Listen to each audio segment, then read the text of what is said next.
Hi, I'm Bill Weinhardt, and this is the second in a series of little tutorials on inverse problems. Following on from the one on SVD and regularization, we're going to talk a little bit about total variation regularization, this time just with a one-dimensional problem. I'll share the screen.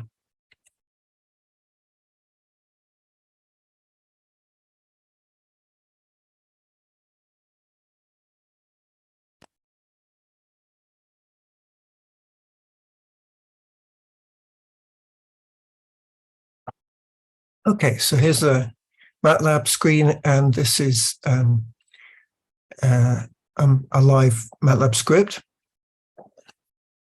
First of all, we have to add the path where you've downloaded regularization tools, and you get the tv.reg from the same webpage, by Christian Hansen's webpage.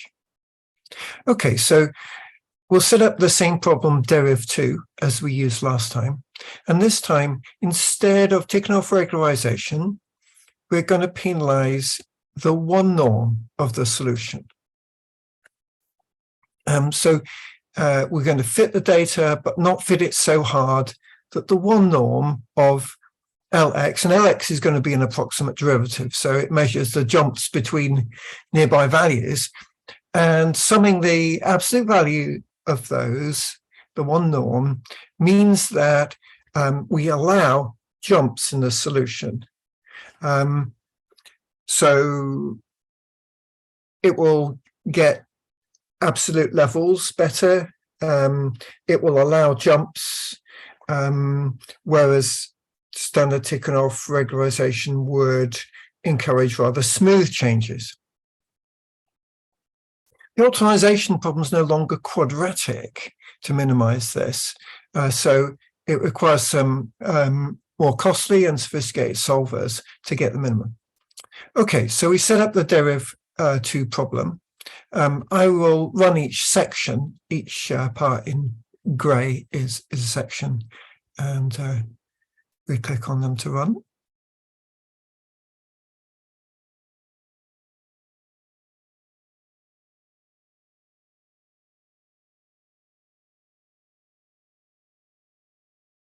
Okay, so we set a 100 by 100 problem. We make the matrix A, B, and X using deriv2, but instead of the X and B that are given, what we'll use is a test problem that has corners and also a constant portion of it. So it is a big jump there, and there are corners. So we just made that by cooking up the formula. That's in xk. We had xj before. Okay, so now we make the data B for that, and let's add 0.1% Gaussian relative noise. It's relative because I've multiplied by the norm of the right-hand side vector, so that it scales properly if you scale any of the AX or B. Okay, so trying to solve that just with backslash, that's the data with and without noise. It's actually quite a small level of noise, but if we just trying to solve it using MATLAB's backslash, well, the condition number is too bad, and we just get rubbish. Like last time, we can use the ticking off factor. So I assembled the augmented matrix there to use ticking off, and the augmented right-hand side, BKN, like that. We'll run that section.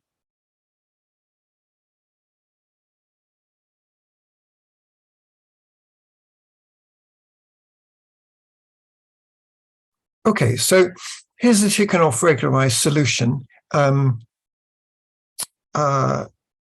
Actually, it didn't come from here, it came from the next line. Here, the ticking off factor is 0.02 times the norm. And we see that it has this part with a point. The jump change here has been rounded off, and what should be flat is actually wiggly.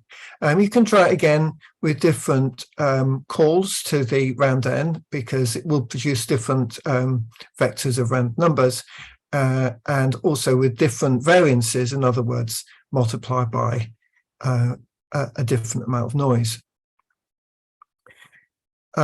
Here's an example of TV with no noise in the data. So this has the inverse crime, and obviously it's better than backslash. It's rounded off the corners, but it's got this flat level very, very well. Okay, so this was using the routine TV reg, which is a fairly standard kind of optimization method to optimize that function. It's got a Newton step, so it's iterative, and it's not particularly fast. Okay, so now with the noise added to the data, if we just use the same factor lambda in the TV problem, of course, well, we get rubbish. So we have to increase the factor lambda, and at this level, 10 times as much as I used before, it's capturing some of the features. There's something of this jump here that's fairly flat, and well, it's overestimate. The peak value should be 1, but at least the maximum's in the right place there. If we increase the factor lambda, it tends to look for even squarer, flatter solutions. And so, well, it's got this fine. It very much likes jumps like this. It's attempted to fit a jump and a flat and another flat to what was meant to be a nice triangular point. If we make the total variation regularization factor too big, well, now it doesn't even try to fit this, because it's got too big a penalty term in the noise. Okay, so suggestions now that you try different values of noise and different regularization factors.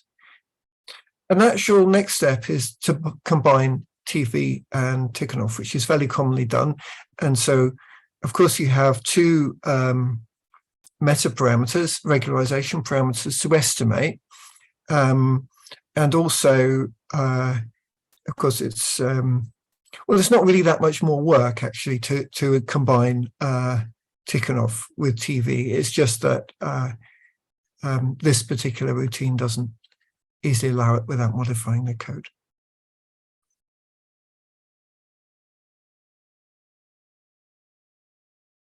Okay, so that's my very quick bit of total variation regularization.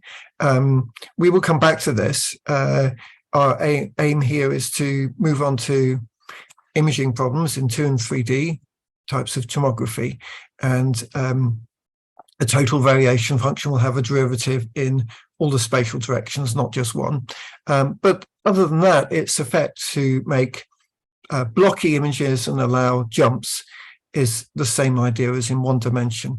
So I encourage you to build up some skill and experience for one-dimensional problems. You can try different examples other than the derivative and make up your own original x's, and see how TV performs. You'll find if you make the regularization factor too small, then probably this particular routine won't converge. It has a maximum number of iterations for the Newton method, which you can go into the code and change if you want. So have fun playing with that, and we'll come back to TV once we've also looked at how to generate tomographic data.